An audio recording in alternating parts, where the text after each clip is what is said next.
Hey, what's up, y'all? What's up, y'all? It's your man D Real, live and alert on the north side of the dirt, fresh out of the theater from seeing Superman. Just trying to get situated. I was contemplating if I wanted to do this live or not because I know it's gonna probably air like super duper late. But I mean, I got it. I need to get it in. I need to get it in, y'all. Ooh, ooh, I'm playing around with count. Anyways, okay. Superman. On a scale of 1 to 10, off top, 6. Giving it a 6. And I'll tell you why. Um,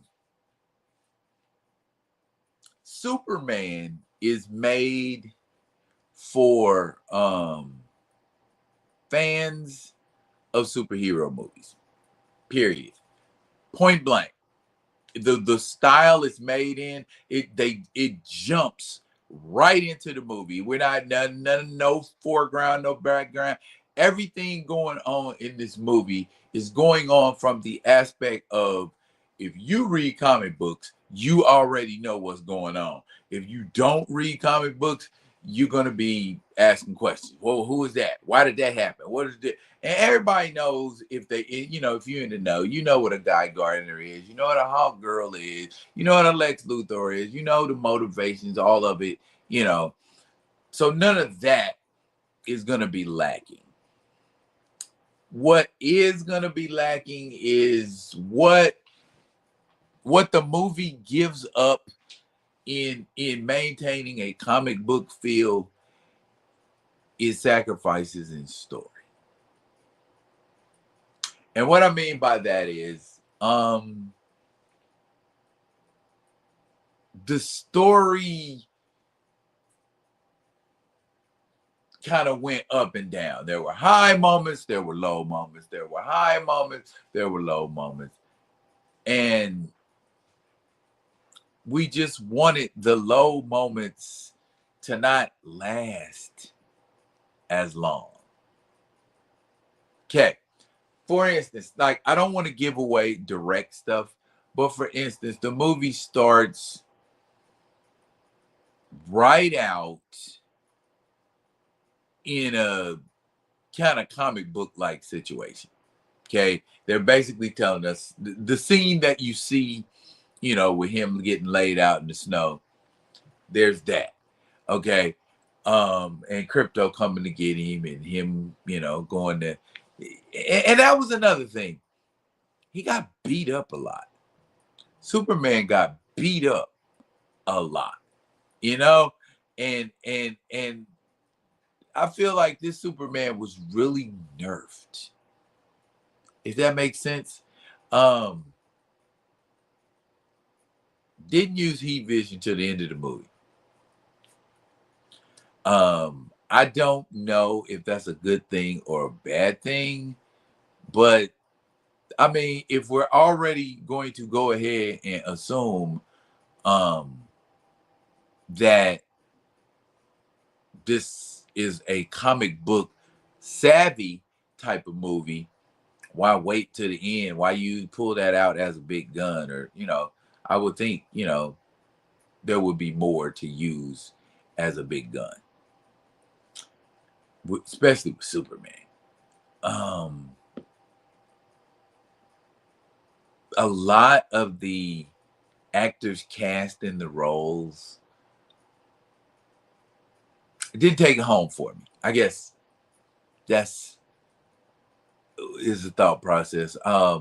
Isabella Merced as Hawk Girl, she literally looked like Hawk Girl, like a little girl. I mean, granted, Isabella Merced was born in, I think, like, what, 2001. So she's about, what, 24.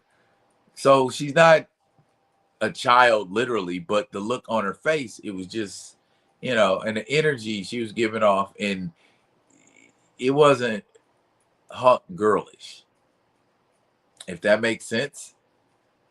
it wasn't hot girlish. I like Guy Gardner. Guy Gardner ain't a stretch. Guy Gardner's not hard to do. Yeah, excuse me. I'm on my phone doing this, so I gotta. Okay, there we go. All right. Guy Gardner. I mean, that was pretty much what you expected out of Guy Gardner. Mr. Terrific was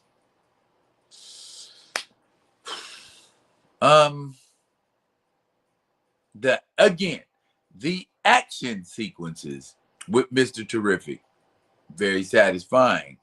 Dialogue with Mr. Terrific, it left a little more to be desired. That's it. And I know we're saying this isn't the comic book universe proper, but it's a comic book movie, and so it should be comic bookish. If you're trying to make the comic book come up off the page, you know what I mean? There should be more to it. I like that in this world, you're going to have to accept the fact there's metahumans running around. There's all kinds of metahumans running around. And Superman is one of the metahumans running around. I like that you just say this is one of those worlds where you got superheroes running around. But I don't know, just the execution of it. There was something missing in the execution of the movie. I liked it for the most part, but when I would settle down and there would be moments where I was settling down to enjoy what was going on with the movie, something else would happen and I would be like, you know, it ain't that movie. If I gotta be honest, the same kind of energy I got off of Black Adam is the same kind of energy I get off of Superman. While you are true to your comic book roots, you didn't 100% bring it home. At least not for me. And just like with Black Adam, even though you had star power in the movie, it wasn't enough to move the needle. At least not for me. And I don't know what all of these people who saw the movie and said it was great, it was fantastic, it was amazing.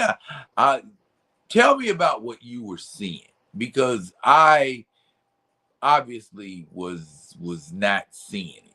Whatever it was that I was supposed to pick up or see or in that movie, and that made it so great. I mean, good, not great.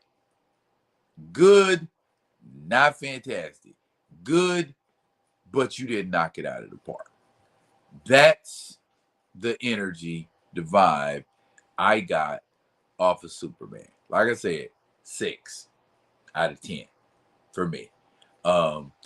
Barely cracking that entertaining level for me. It was barely entertaining. And I'm being honest, you know what I'm saying?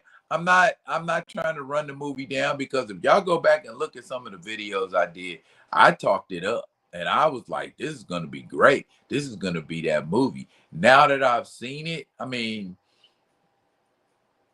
I would rather say it was good and, 9 out of 10, 8 out of 10 and mean it than blow smoke up your butt and say it was 8 or 9 and it really wasn't. Like I said, for me, it's firm on 6. It's firm on 6 without giving away a whole bunch of details and telling you, vital plot stuff.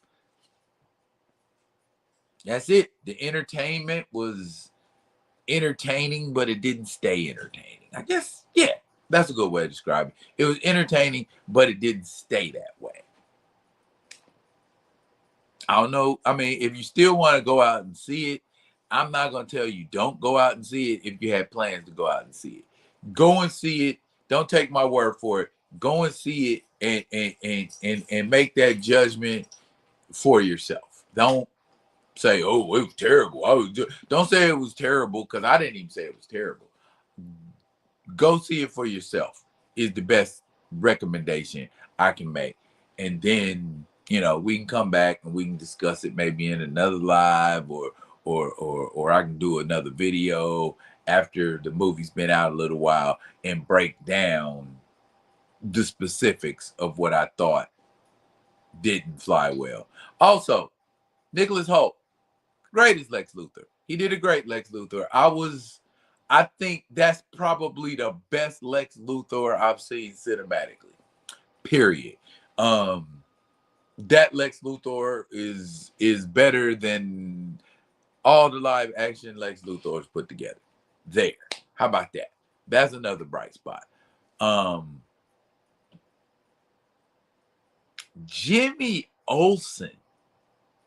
That character was shockingly entertaining. More entertaining than Jimmy Olsen should be in a Superman movie. It paid a lot of homage to the Christopher Reeve Superman. There was a lot of homage. Even the credits, like the actual credits themselves, were reminiscent of the Christopher Reeve's Superman movies. They even used the John Williams theme. So there were a lot of things that harken back to the Christopher Reeve Superman. So that nostalgia also too kind of endeared it to you.